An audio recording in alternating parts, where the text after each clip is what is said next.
వీరందరూ కూడా మాట్లాడినటువంటి మాటలన్నీ కూడా చూసాం. మీరు కూడా రాష్ట్ర ప్రజలందరూ కూడా చూశారు. వారు మాట్లాడుతూ ఈరోజు ఈ ప్రాంతానికి ఈ వేదికకి వచ్చినప్పుడు మేము చంద్రబాబు నాయుడు గారి తాలూకా బ్రాండ్ ఇమేజ్తో ఈ వేదిక మీదకి వచ్చాం. ఆయన తాలూకా బ్రాండ్ ఇమేజ్తో ఈ సమావేశంలో పాల్గొంటున్నాం అని చెప్పి వారు చెప్పినట్టుగా చూసాం. కానీ నాకు అనిపించింది ఏంటంటే, నాకే కాదు ప్రజలకు కూడా అనిపించింది ఏంటంటే, బ్రాండ్ ఇమేజ్తో వెళ్ళినట్టుగా కనబడలా, తెలుగుదేశం పార్టీ తాలూకా బ్రాండ్ మేళంతో వెళ్ళినట్టుగా కనబడింది. ఎందుకంటే తండ్రికి కొడుకు డప్పు కొట్టడం, కొడుక్కి తండ్రికి డప్పు కొట్టడం నిన్నంతా కూడా నిన్న జ్యూరిక్ వేదికగా తెలుగు డయాస్పోరాతో జరిగినటువంటి సమావేశంలో స్థానికంగా యూరోప్కి సంబంధించినటువంటి పెట్టుబడిదారులు ఇన్వెస్టర్స్ సంబంధించినటువంటి సమావేశంలో వారు మాట్లాడినటువంటి మాటలు చూసాం. వారి కొడుకు మాట్లాడుతూ వారి తండ్రి గురించి, నా తండ్రి ఒక యూనిక్ పీస్ అని చెప్పాడు. ఈ పీస్ ఎక్కడ దొరకదు, ప్రపంచంలోనే నా తండ్రి ఒక యూనిక్ పీస్ అని చెప్పాడు. నిజమే, వాస్తవం మాట్లాడాడు. పిల్లనిచ్చినటువంటి మామను వెన్నుపోటు పడవడంలో, 4 సార్లు అధికారం ఇచ్చినటువంటి ప్రజల్ని వెన్నుపోటు పడవడంలో, 16 సంవత్సరాలు ఈ రాష్ట్రానికి ముఖ్యమంత్రిగా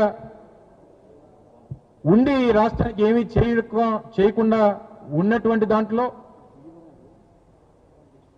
కేవలం పొలిటికల్ మార్కెటింగ్ అండ్ మేనేజ్మెంట్లో బహుశా నీ తండ్రికి మించినటువంటి వ్యక్తి ఈ ప్రపంచంలో ఎక్కడ ఉండడో, అది ఒక యూనిక్ పీస్ అనేటువంటి విషయం చాలా కరెక్ట్గా చెప్పాడు వారి అబ్బాయి. ఈ క్రమంలో ఈ మధ్యకాలంలో మనం చాలా సందర్భాల్లో చూస్తూ ఉన్నాం. గడిచినటువంటి ఈ 2 సంవత్సరాలుగా వారి అధికారంలోకి వచ్చిన దగ్గర నుంచి జగన్మోహన్ రెడ్డి గారి హయాంలో జరిగినటువంటి కార్యక్రమాల్ని, వారి ప్రారంభించినటువంటి, వారు శంకుస్థాపన చేసినటువంటి కార్యక్రమాలకి, వారు నిర్మాణం చేపట్టినటువంటి కార్యక్రమాలకి, వారు తీసుకొచ్చినటువంటి పెట్టుబడులకి నేనే కారణం అని చెప్పి చెప్పుకునేటువంటి ప్రయత్నం గడిచినటువంటి 2 సంవత్సరాలుగా చంద్రబాబు నాయుడు గారు, వారి ప్రభుత్వం, వారి కొడుకు చేస్తున్నటువంటి క్రెడిట్ చోరీ కార్యక్రమాన్ని మనం చూస్తూ ఉన్నాం. సహజంగా మీ అందరికీ తెలుసు, మనం మన ప్రాంతంలో ఇల్లు నిర్మాణం చేసుకున్నప్పుడు లేదా ఏదైనా భవనం నిర్మాణం చేసుకున్నప్పుడు నరదిష్టి తగలకుండా దిష్టి బొమ్మను పెడతాం. ఎవరింటికన్నా పెడతాం సహజంగా. ఇల్లు నిర్మాణం పూర్తయిపోయిన తర్వాత దిష్టి బొమ్మ ఏమనుకుంటుందంటే, ఈ నిర్మాణానికి కారణం అంతా కూడా నా వల్లే అని చెప్పి ఆ దిష్టి బొమ్మ అనుకుంటుందట. అలాగే చంద్రబాబు నాయుడు గారు నారావారి దిష్టి బొమ్మ ఏమనుకుంటుందంటే, ఈ రాష్ట్రంలో ఏం జరిగినా నా వల్లే జరిగింది అని చెప్పి ఈ దిష్టి బొమ్మ అనుకుంటుంటుంది. శంషాబాద్ ఎయిర్పోర్ట్ నేనే కట్టాను, ఔటర్ రింగ్ రోడ్ నేనే కట్టాను, భోగాపురం ఇంటర్నేషనల్ ఎయిర్పోర్ట్ నేనే కట్టాను, విశాఖపట్నంలో హెల్త్ సిటీ నేనే కట్టాను, లేకపోతే రిషికొండలో ఐటీ టవర్స్ నేనే కట్టాను. ఇవన్నీ మరి ఆయన చేయకపోయినా నేనే చేశానని చెప్పుకునేటువంటి ఈ వ్యక్తిని చూసి జాలిపడాలో, సిగ్గుపడాలో, బాధపడాలో తెలియనటువంటి పరిస్థితులు కనబడతా ఉన్నాయి. మొన్న జిఎంఆర్ ఎయిర్పోర్ట్ మొదటి కమర్షియల్ టెస్ట్ ఫ్లైట్ ల్యాండింగ్ జరిగింది. పెద్ద ఎత్తున హంగామా చేశారు. నాకు ఒక సోదరుడు ఒక మెసేజ్ పెట్టాడు, అన్నా వీళ్ళు తెలుగుదేశం పార్టీ వాళ్ళు చాలా హడావిడి చేస్తున్నారు, ఆ రోజు జగనన్న చేతుల మీదుగా జరిగినటువంటి శంకుస్థాపన, నిర్మాణ కార్యక్రమాలు ఇవన్నీ జగన్మోహన్ రెడ్డి గారి హయాంలో జరిగినాయి. చంద్రబాబు నాయుడు గారేమో నేనే చేశానని చెప్పుకుంటున్నారు. ఒక్కసారి ఈసారి మళ్ళీ మాట్లాడినప్పుడు ఈ మాట అడుగన్నా మీ ద్వారా చంద్రబాబు నాయుడు గారిని అడగండి అని చెప్పి నా స్నేహితుడు ఒక ఆయన ఒక సలహా ఇచ్చాడు. ఏంటంటే జిఎంఆర్ గారి ఎయిర్పోర్ట్ భోగాపురం ఉంది. చంద్రబాబు నాయుడు గారి హయాంలో కట్టిందా, జగన్మోహన్ రెడ్డి గారి హయాంలో కట్టిందా అనేటువంటి దానికి వ్యత్యాసం ఎలా తెలుసుకోవాలి అని చెప్పనంటే, రేపు వర్షాకాలం వచ్చినప్పుడు వర్షం టెర్మినల్లోకి వస్తే అది చంద్రబాబు నాయుడు గారు కట్టినట్టు, నీరు టెర్మినల్లో రాకపోతే జగన్మోహన్ రెడ్డి గారు కట్టినట్టు. అంతకంటే మించి తేడా తెలియాల్సినటువంటి అవసరం లేదు. అదేంటంటే మరి మన సెక్రటేరియట్ చూసాం కదన్నా, మన అసెంబ్లీ చూసాం కదన్నా, వర్షం పడితే నీరు లోపలికి వచ్చేస్తుంది, అది చంద్రబాబు నాయుడు గారి ఘనత అని. ఒరే బాబు, వర్షం పడితే నీరు ఎయిర్పోర్ట్లోకో లేకపోతే అసెంబ్లీలోకో సెక్రటేరియట్లోకో వచ్చేస్తున్నాయి అని చెప్పి చంద్రబాబు నాయుడు గారు పూర్తిగా రాజధాని తీసుకెళ్లే అందులో కట్టేస్తున్నారు. ఎక్కడైతే క్రికెట్ మ్యాచ్లు జరిగినప్పుడు ఎప్పుడైనా వర్షం పడితే మనం కవర్స్ వేస్తాం, మీ అందరూ తెలుసు. రాజధాని పరిస్థితి కూడా అంతే. అమరావతి ఎప్పుడైనా వర్షం పడితే దాన్ని నీళ్లు తోడడానికి ఈయన విజనరీ, ఈ గొప్ప విజనరీకి సంబంధించినటువంటి కార్యక్రమాలు ఈ రకంగా ఉంటాయని చెప్పి ప్రజలు మాట్లాడుకుంటా ఉన్నారు. వీళ్ళు గొప్పలేమో దావోస్ వెళ్ళి గొప్పలేమో అలా చెప్పుకుంటూ ఉంటారు. ఈ రకంగా ముందుకెళ్లేటువంటి కార్యక్రమంలో చంద్రబాబు నాయుడు గారు ఒక పెద్ద రాజకీయ మాయాజాలకుడు అనేటువంటి విషయం, ప్రజల్ని మభ్యపెట్టి మోసం చేసి అధికారం వచ్చిన తర్వాత ముంచేసేటువంటి రకం అనేటువంటిది ప్రజలు తెలిసినప్పటికీ మరోసారి మోసపోయారనేటువంటి విషయాన్ని మళ్ళీ తెలుసుకున్నారు. మరి రాజ్యాంగం ప్రకారం మరో 3 సంవత్సరాలు తప్పదు, బాధపడాలి, భరించాలి. వీటినన్నింటినీ కూడా అధిగమించేటువంటి కార్యక్రమం కూడా మనందరం కూడా చేయాలనేటువంటి విషయాన్ని కూడా ఈ సందర్భంగా తెలియజేస్తా ఉన్నా. నేను అడుగుతా ఉన్న ఈ అధికార పార్టీని, ముఖ్యమంత్రి గారిని, ముఖ్యమంత్రి గారి కొడుకుని, ఎందుకంటే వీరిద్దరు తప్పితే నాకు తెలిసి బహుశా మంత్రివర్గంలో కానీ ఆ రాష్ట్ర పరిపాలన కార్యక్రమాల్లో కానీ వీరిద్దరు తప్ప ఎవరు కనబడట్లేదు. ఈ గడిచినటువంటి 2 సంవత్సరాల్లో మీరు సాధించినటువంటి ఘనత ఏంటి? మీరు చెప్పుకునేటువంటి దానికి మీరు చేసినటువంటి కార్యక్రమాలు ఏంటి? మీరు సాధించింది ఏంటి? మీరు ఎన్నికల్లో చెప్పినటువంటి కార్యక్రమాలు, చేసినటువంటి కార్యక్రమం ఏంటి? ఏదన్నా ఒకటన్నా చెప్పగలరా? పూర్వం సామెత ఉండేది, ఆళ్ళు లేదు సూలు లేదు, కొడుకు పేరు లోకేష్ లింగం అంట. ఏది లేకపోయినా అన్నీ మేమే చేసుకున్నామని చెప్పుకునేటువంటి కార్యక్రమాలు మాత్రమే గడిచినటువంటి 2 సంవత్సరాల్లో తండ్రి కొడుకులు ఇద్దరు కూడా చేస్తూ ఉన్నారు. ఏ రకంగా బాధపడతా ఉన్నారు ప్రజలు, యువత ఏ రకంగా బాధపడతా ఉంది, మహిళలు ఏ రకంగా ఇబ్బందులు పడతా ఉన్నారు, రైతులు ఏ రకంగా కష్టాలు పడతా ఉన్నారు, రోగులు ఏ రకంగా ఈరోజు ఆరోగ్యశ్రీ లేక ఇబ్బందులు పడతా ఉన్నారు, విద్యార్థులు ఫీజు రీయింబర్స్మెంట్ రాక ఏ రకంగా ఇబ్బందులు పడతా ఉన్నారు, పరీక్షలు రాయనివ్వకుండా యాజమాన్యాలు ఇబ్బందులు పెడతా ఉంటే ప్రభుత్వం తీసుకుంటున్నటువంటి చర్యలు ఏంటి? ఫీజు రీయింబర్స్మెంట్ దాదాపు 5,600 కోట్ల రూపాయలు బకాయిలు ఫీజు రీయింబర్స్మెంట్. ఆరోగ్యశ్రీ దాదాపు 4,500 కోట్ల రూపాయలు ఆరోగ్యశ్రీ బకాయిలు. రైతులకి సరైనటువంటి సమయానికే మద్దతు ధరలు లేవు. అందించాల్సినటువంటి ఆ యూరియా కానీ ఏది కూడా సమయానికి అందించినటువంటి పరిస్థితుల్లో ఈరోజు రాష్ట్ర ప్రభుత్వం ఉంటే మీరు ఏ ఘనత మీరు సాధించారని చెప్పుకుంటారు? ఈ రకమైనటువంటి పరిస్థితుల్లో ప్రభుత్వం నడుస్తూ ఉంటే మీరు ప్రపంచ వేదికల మీదకి వెళ్ళి మీరు డప్పు కొట్టుకొని మీరు గొప్పలు చెప్పుకొని తిరిగి ప్రతిపక్షాల మీద, వైఎస్ఆర్ కాంగ్రెస్ పార్టీ మీద విమర్శలు చేయడానికి మీరు ప్రపంచ వేదికలు వాడుకుంటారా? సిగ్గు అనిపించట్లేదు మీకు? ఈ రకంగా నిన్న చేసినటువంటి వ్యాఖ్యలు, నిన్న స్విట్జర్లాండ్లో, నిన్న అక్కడ జ్యూరిక్లో జరిగినటువంటి ఆ తెలుగు డయాస్పోరా సమావేశంలో వారు మాట్లాడినటువంటి మాటలు చూస్తే ఏం గొప్పలు చెప్పుకుంటారు? మొన్న పండక్కి రికార్డింగ్ డాన్స్లు వేయించుకున్నామని చెప్తారా? తెలుగుదేశం పార్టీ పెద్ద రికార్డింగ్ డాన్స్ ట్రూప్ అనేటువంటి ఒక ఘనత సాధించామని చెప్పుకుంటారా?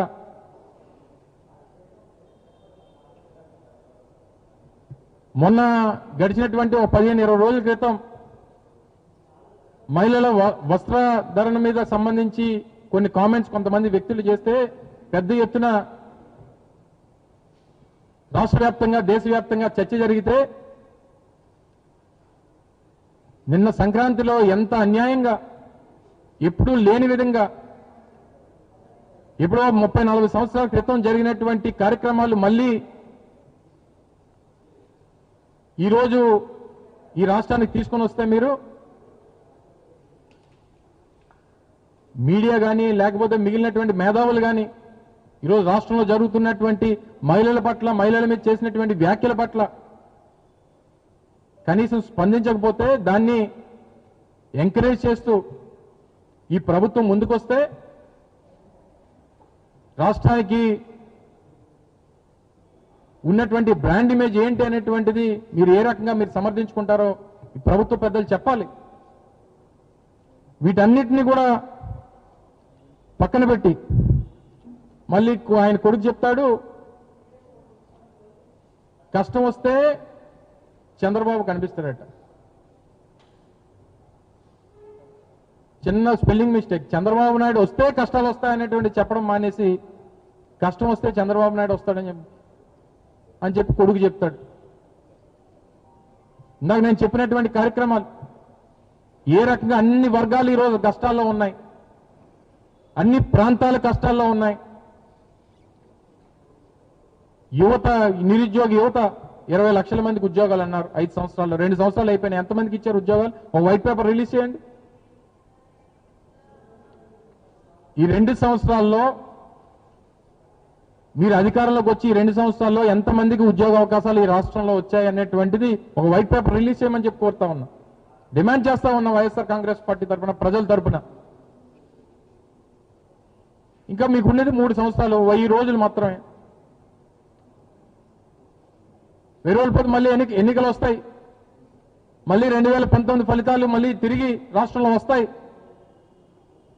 మీరు చేసినటువంటి మాయాజాలం, మీరు మభ్యపెట్టినటువంటి రాష్ట్ర ప్రజలు మళ్ళీ మీ మీద తిరుగుబాటు చేస్తారనేటువంటి విషయాన్ని ఈ సందర్భంగా తెలియజేస్తా ఉన్నా. ఇన్ని చేసి మళ్ళీ జగన్మోహన్ రెడ్డి గారి తాలూకా కుటుంబ సభ్యుల గురించి, జగన్మోహన్ రెడ్డి గారి తాలూకా వ్యక్తిగత దీని గురించి మీరు మాట్లాడుతూ ఉన్నారు.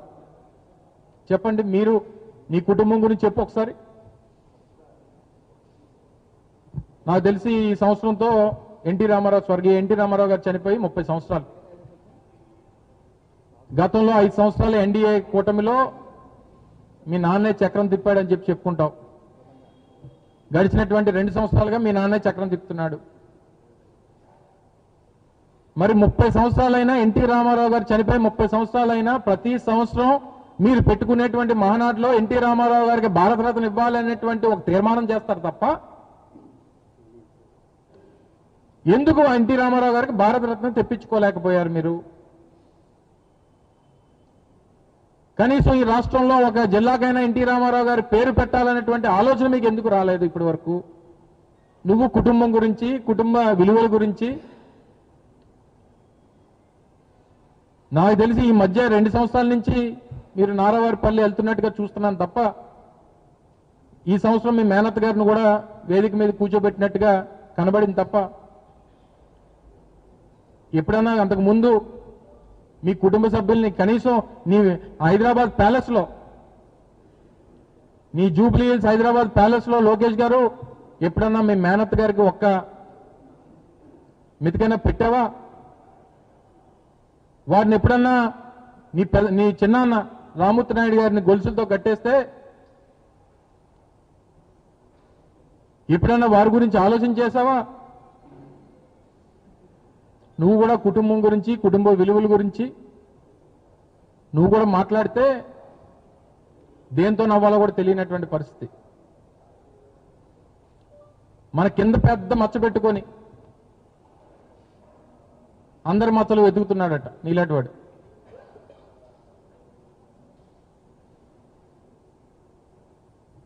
నీకు బ్యాక్ వెయిట్ ఎక్కువనా, బ్రెయిన్ వెయిట్ తక్కువనా? నీ పరిస్థితి అలా ఉంది. ఏది పడితే ఏదో రాసిచ్చింది మాట్లాడడం,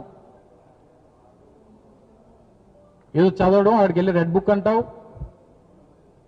ఇంకో బుక్ అంటావు, రికార్డింగ్ డ్యాన్స్ అంటావు. తీరా ఇన్వెస్ట్మెంట్స్ వీటి గురించి మాట్లాడితేనేమో మొన్న గడిచినటువంటి సంవత్సరం ఒక సమావేశం అయినప్పుడు ఆయన పాదయాత్రలో అనుకుంటా మా మీద విమర్శలు చేశాడు. గతంలో దావోస్ వెళ్ళి జగన్మోహన్ రెడ్డి గారు ఎవరితో అగ్రిమెంట్లు చేసుకున్నారు, ఎంఓఏలు చేసుకున్నారు, గ్రీన్ కో అన్నాం, అరబిందో అన్నాం. మరి అదే గ్రీన్ కోని మనమే అగ్రిమెంట్ చేసుకునేదే కదా.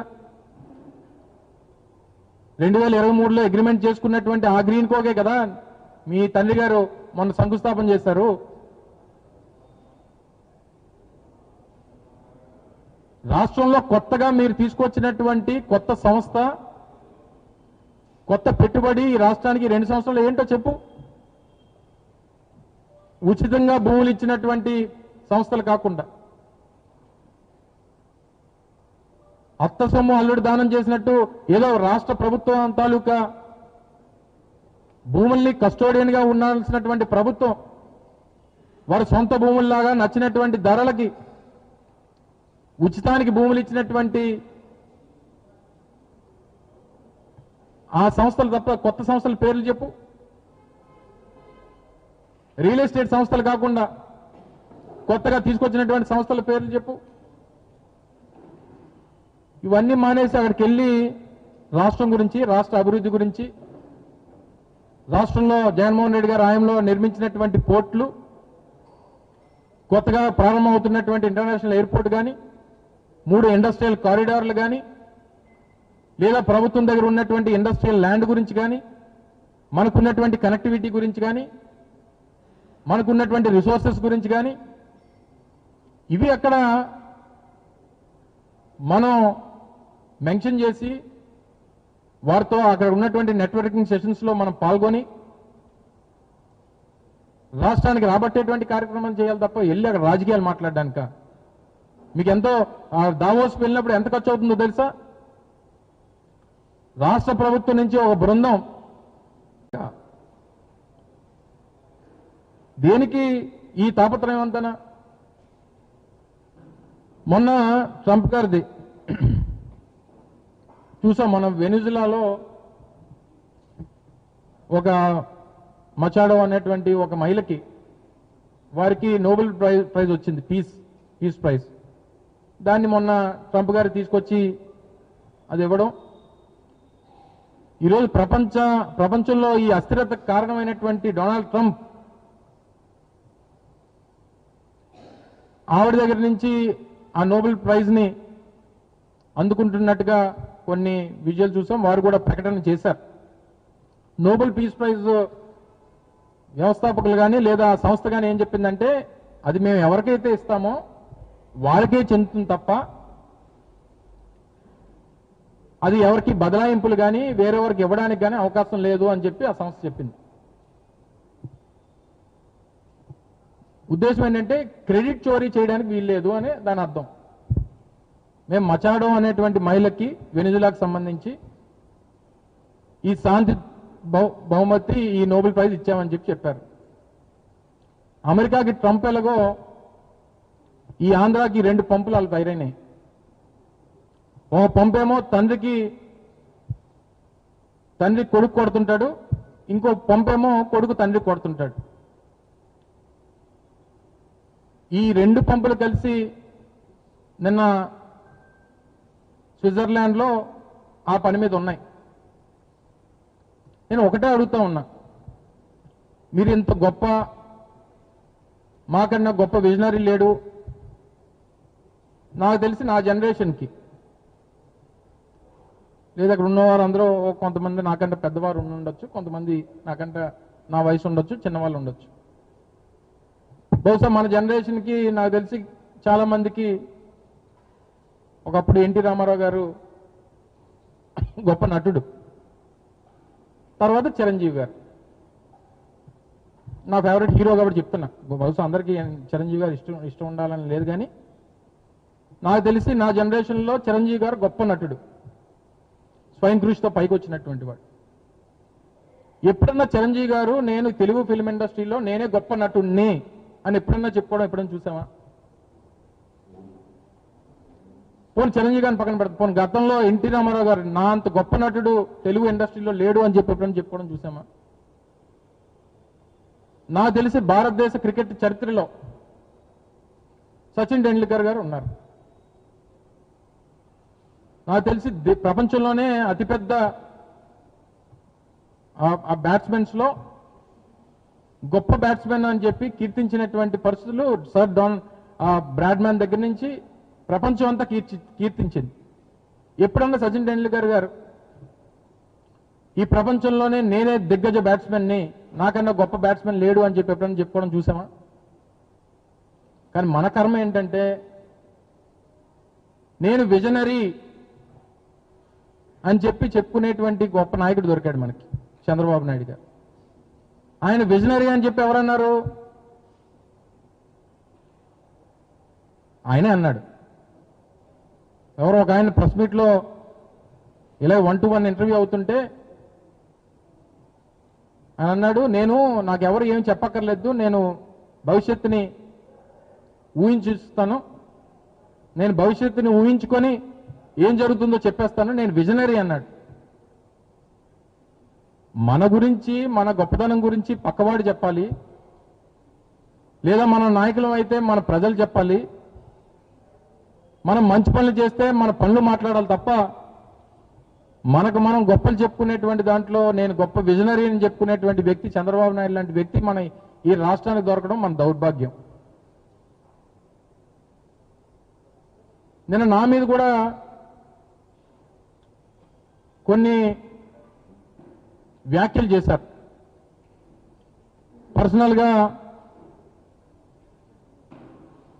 ఏం వ్యాఖ్యలు చేశారంటే, గతంలో ఉన్నటువంటి మంత్రి, అంటే నేను ఆ రోజు సంబంధించినటువంటి శాఖ మంత్రి, ఇప్పుడు ఆయన చూస్తున్నటువంటి ఐటీ కానీ, లేదా భరత్ గారు చూస్తున్నటువంటి ఇండస్ట్రీస్ కానీ, లేదా బీసీ జనార్దన్ రెడ్డి గారు చూస్తున్నటువంటి I&I కానీ, లేదా సరిత ఆవిడ పేరు తెలీదు, సవిత గారు ఆవిడ చూస్తున్నటువంటి హ్యాండ్లూమ్స్ అండ్ టెక్స్టైల్స్ కానీ, ఈ 4-5 సంబంధించినటువంటి శాఖలకి నేను మంత్రిగా పనిచేసేవాడిని. మాట్లాడుతూ దావోస్ గత ప్రభుత్వంలో మేము 2022 మే మాసంలో దావోస్ వెళ్ళాం జగన్మోహన్ రెడ్డి గారి డెలిగేషన్తో. నేను సంబంధించినటువంటి శాఖ మంత్రిగా, ఫైనాన్స్ మినిస్టర్ గారు, నేను, అలాగే మిగిలినటువంటి మా ఐఏఎస్ ఆఫీసర్స్ ఆ రోజు అందరం కూడా వెళ్ళాం. 2022 మే. మళ్ళీ 2023 జనవరిలో దావోస్కి ఇన్విటేషన్ వస్తే 6 నెలల ముందే కదా వెళ్ళాం, కాబట్టి ప్రజాధనాన్ని ఖర్చు పెట్టడం కరెక్ట్ కాదు, 6 నెలలు మళ్ళీ వచ్చే సంవత్సరం తర్వాత ఎప్పుడు మళ్ళీ చూద్దాం అని చెప్పి ముఖ్యమంత్రి గారు ఆ రోజు జగన్మోహన్ రెడ్డి గారు చెప్తే, దానికి అప్పట్లో ఒక తప్పుడు ప్రచారాన్ని చేసి వీరికి అసలు ఇన్విటేషనే రాలేదు, వీరిని ఎవరు పిలవలేదు అనేటువంటి ఒక తప్పుడు ప్రచారాన్ని ఆ రోజు ఇదే లోకేష్ వారి తాలూకా బృందం అంతా కూడా చేసింది. ఆ రోజు అడిగితే కొన్ని విషయాలు వారితో మాట్లాడినప్పుడు చంద్రబాబు నాయుడు గారి తాలూకా హంగామా, వారి పబ్లిసిటీ పిచ్చి, వారు చేసినటువంటి మార్కెటింగ్ గురించి కొన్ని విషయాలన్నీ కూడా చెప్పడం జరిగింది. చెప్తే అప్పటి నుంచి నేనేదో దావోస్లో చలిగా ఉంటుంది కాబట్టి మేము వెళ్ళలేదు అన్నటువంటి మాట చెప్పినట్టుగా ఒక తప్పుడు ప్రచారాన్ని లోకేష్ వారి తాలూకా భజన బృందం అంతా కూడా చేయడం మొదలుపెట్టింది. నేను ఈరోజు ఛాలెంజ్ చేస్తా ఉన్నా, లోకేష్ వస్తాడో లేకపోతే వాళ్ళకి మిత్ర బృందం వస్తుందో లేకపోతే వారు చెప్పినటువంటి వారు వస్తారో, నేను దావోస్ వెళ్ళినప్పుడు అక్కడ చలిగా ఉంటుంది కాబట్టి మేము వెళ్ళట్లేదు అనేటువంటి మాట ఎక్కడన్నా అని ఉంటే, ఎందుకంటే మీరు అందరూ ఆ రోజు ఉన్నారు, నేను నా పత్రికా సమావేశం ఇక్కడ ఉన్నటువంటి వారు చాలా మంది ఉన్నారు, ఎక్కడన్నా అనున్నట్టు చూపిస్తే నేను రాజకీయాల నుంచి మానేస్తాను. ఛాలెంజ్. నేను 40 సంవత్సరాల వయసు, నాకు ఇంకో 20-25 సంవత్సరాలు రాజకీయం చేసేటువంటి అవకాశం ఉంది. ఇదే లోకేష్ ఇదే ప్రపంచ వేదిక మీద ఇదే జూరిక్లో డావోస్లో ఏదైతే నిన్న ప్రకటన చేశాడో, నా మీద ఆరోపణ చేశాడో, అది కానీ నిరూపించేటువంటి ఆ శక్తి ఆయనకు ఉంటే, నేను మాట్లాడినట్టుగా ఎక్కడన్నా ఆ విజువల్ చూపిస్తే, నేను మాట్లాడలేదనేటువంటి విజువల్స్ మీ దగ్గర ఉన్నాయి. ఎందుకంటే నేను మాట్లాడిన టోటల్ కంటెంట్ అంతా కూడా మీ రికార్డింగ్స్లో ఈ యూట్యూబ్లో ఎక్కడ కావాలంటే అక్కడ దొరుకుతాయి. నేను ఆ మాట అన్నట్టుగా ఎక్కడన్నా చూపిస్తే, ఈ రోజే చెప్తున్నా, ఈ రోజే నా లాస్ట్ డే రాజకీయాల్లో. నిరూపించకపోతే నువ్వు క్షమాపణ చెప్తావా? నీకు ఆ ధైర్యం ఉందా? సిగ్గు అనిపించట్లేదు నీకు? ఒక ముఖ్యమంత్రి కొడుకుగా ఉండి ఈ ఫేక్ న్యూస్ని, ఈ ఫేక్ వార్తల్ని, లేకపోతే ఈ కట్ కాపీ పేస్ట్ మెటీరియల్ని తీసుకుని వచ్చి తప్పుడు ప్రచారం చేసి నువ్వు దాన్ని రాజకీయంగా లబ్ధి పొందేటువంటి ప్రయత్నం చేస్తావా? సో వీటన్నిటి కూడా త్వరలోనే సమాధానాలు దొరుకుతాయి. మీరు చేసినటువంటి పాపాలు, మీరు చేస్తున్నటువంటి అన్యాయాలు, అక్రమాలు, ప్రజలకు చేస్తున్నటువంటి అన్యాయం అంతా కూడా ఈ 2 సంవత్సరాల్లో ప్రజలు తెలుసుకున్నారు. తప్పకుండా రానటువంటి కాలంలో వీటన్నిటికీ కూడా జవాబు ప్రజలు ఇస్తారనేటువంటి విషయాన్ని మరొకసారి ఈ సందర్భంగా తెలియజేసుకుంటూ, వెళ్ళిన పని చూసుకొని రావాలి. రాష్ట్రం కోసం, రాష్ట్ర భవిష్యత్తు కోసం, రాష్ట్ర అవసరాల కోసం మీరు వెళ్ళినటువంటి పని ఏంటి, మీరు చేస్తున్నటువంటి పనులేంటి? సో దయచేసి ఇప్పటికన్నా ఈ పనికిమాలిన మాటలు మానేసి, ఈ పనికిమాలిన ఈ ఆరోపణలు మానేసి, మీ గురించి మీరు డప్పు కొట్టుకోవడం మానేసి, మీ గురించి మీరు భజనలు చేసుకోవడం మానేసి, రాష్ట్ర అవసరాలు, రాష్ట్ర ప్రయోజనాలు, రాష్ట్ర పెట్టుబడుల గురించి బుర్రబెట్టమని చెప్పి మరొకసారి ఈ ప్రభుత్వ పెద్దల్ని మీ ద్వారా ఈ సందర్భంగా కోరుతా ఉన్నా. Thank you.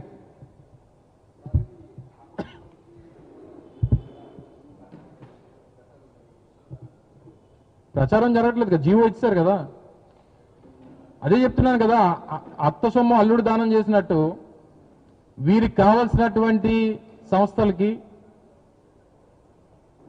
వీరు లోపాయికారిగా చేసుకున్నటువంటి ఒప్పందాలు చేసుకున్నటువంటి సంస్థలకి కారు చౌకగా లేదా ఉచితంగా, మొన్న మా సోదరుడు ఉదయ్ అని అడిగినట్టున్నాడు ఆ ప్రశ్న.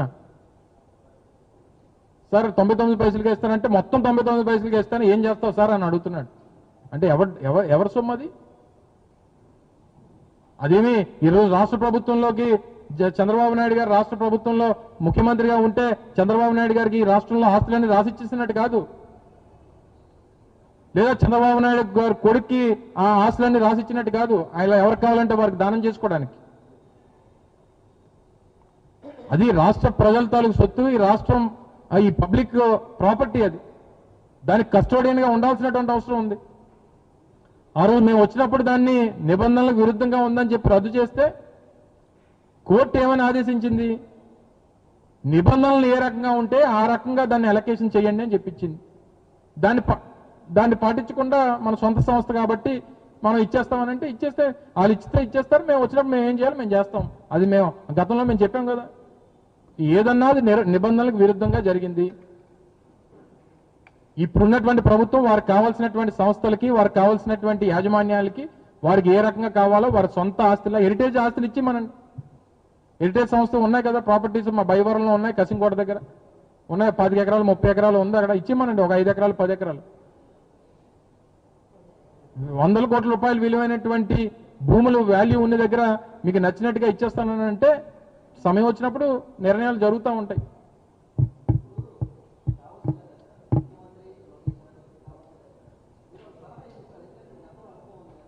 నేను చెప్పాను, నువ్వు లేటుగా వస్తావు, నువ్వు రాకముందే చెప్పాను. నా ప్రజల తరపున మా తరపున మా సలహా ఏంటంటే, ప్రపంచ వేదికల మీదకి వెళ్ళినప్పుడు, ఆ వేదికల మీదకి వెళ్ళినప్పుడు మనం చెప్పాల్సింది ఏంటంటే, మన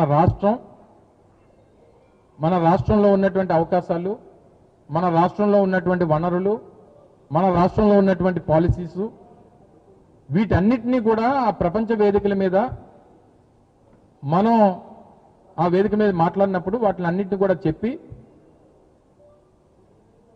మా ప్రాంతానికి వస్తే ఈ అవకాశాలు వస్తాయి, మీరు ఈ అడ్వాంటేజెస్ మీకు ఉంటాయి అనేటువంటి చెప్పి వారిని ఆకర్షించి ఆ పెట్టుబడులు తీసుకొచ్చేటువంటి ప్రయత్నం చేయాలి తప్ప వెళ్ళి జగన్మోహన్ రెడ్డి గారి కుటుంబం గురించి, లేదా ఆ గుడివాడ అమర్నాథ్ గురించి, లేకపోతే ఇక్కడ రెడ్ బుక్ గురించి, లేకపోతే మొన్న మీరు ఆడిచ్చిన రికార్డింగ్ డ్యాన్సుల గురించి చెప్తారా?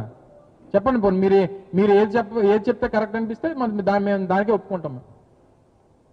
సో మేము అడిగేది ఏంటంటే, ఒక రాష్ట్రంలో ఉన్నప్పుడు, ఎన్నికలు వచ్చినప్పుడు, లేదా రాజకీయ సవాలు పెట్టుకున్నప్పుడు రాష్ట్రంలో మాట్లాడండి. స్విట్జర్లాండ్ వెళ్ళి స్విట్జర్లాండ్లో మీరు వరల్డ్ ఎకనామిక్ ఫోరంలో పార్టిసిపేట్ చేసినప్పుడు మాట్లాడాల్సిన మాటలేంటివి? సో దయచేసి దాన్ని ఇప్పటికన్నా మీరు ఆ పరిస్థితులు మార్చుకొని ఏ వేదిక మీద ఏం మాట్లాడాలో కనీసం తెలుసుకోమని చెప్పి వారికి సూచన ఇస్తా ఉన్నాం. Thank you.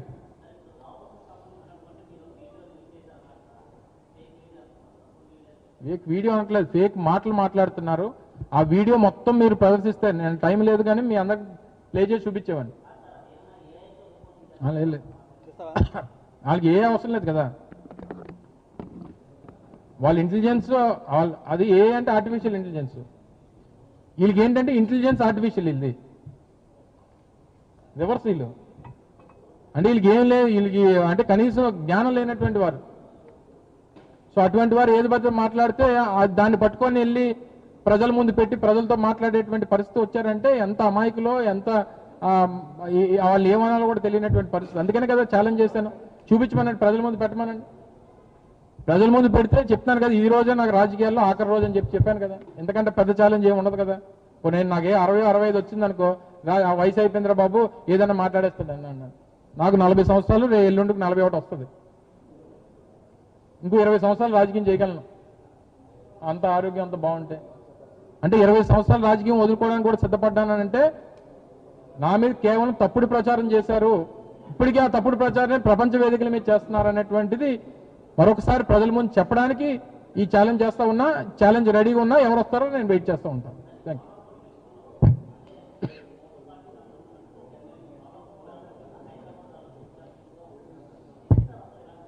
యూ. అంటే ఎవరి అభిప్రాయాలు వాళ్ళవి.